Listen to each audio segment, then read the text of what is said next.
tèmi, ẹ kú dédé àsìkò yìí níbikíbi tí ẹ bá ti ń gbọ́ mi o. Sinimá tuntun tí a mú wá fún yín látọwọ́ Ìtẹ̀lẹ̀ The Icon. Ẹ mọ̀ pé Ìtẹ̀lẹ̀ kò ní bá wọn ṣe sinimá tí ò lórí tí ò nídìí. Sinimá tó bá ń lé kàǹkà. Ṣùgbọ́n tó gba sinimá gbáǹkọ́gbì ní Ìtẹ̀lẹ̀ The Icon máa ń ṣe. Eléyìí ló pa àkọlé rẹ̀ ní Olèdìran. Olèdìran. Irú orúkọ fíìmù yẹn lásán kan tí kọ́kọ́ fún ní nǹkan tí ó máa ń sọ pé kí ló dé Olèdìran, kí odidi ìran òbí mẹ́ta mẹ́rin máa jalè, kí ló fà á? Fẹ́yìn tẹ́ ti wo alákọ̀ọ́kọ́ sinimá Olèdìran lórí Ìtẹ̀lẹ̀ The Icon TV. Tẹ́ bá wá fẹ́ kí wọ́n tètè gbé part 2 jáde, ẹ kọ́mẹ̀ntì Olèdìran part 2 kẹ́dẹ̀ subscribe sí orí channel yìí kí a lè tètè mú wá fún yín ọjọ́ tí wọ́n máa drop Olèdìran apá kejì. Olèdìran apá kejì. Ẹ kọ́mẹ̀ntì Olèdìran part 2 sí comment section. Olèdìran part 2 sí comment section.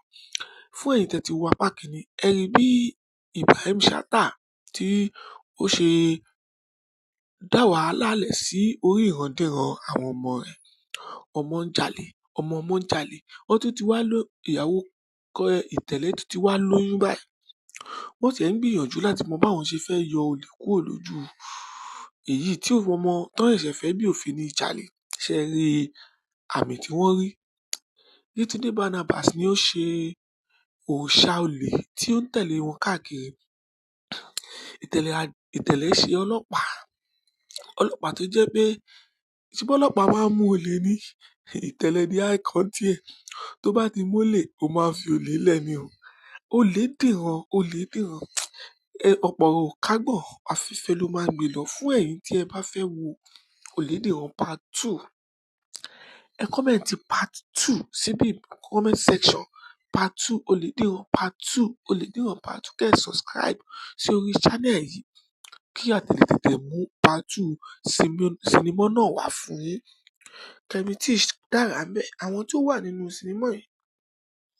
Ẹ mọ̀ pé àwọn àgbáwo tí wọn ò ní ṣe sinimá tí ò ní ìtumọ̀ ni.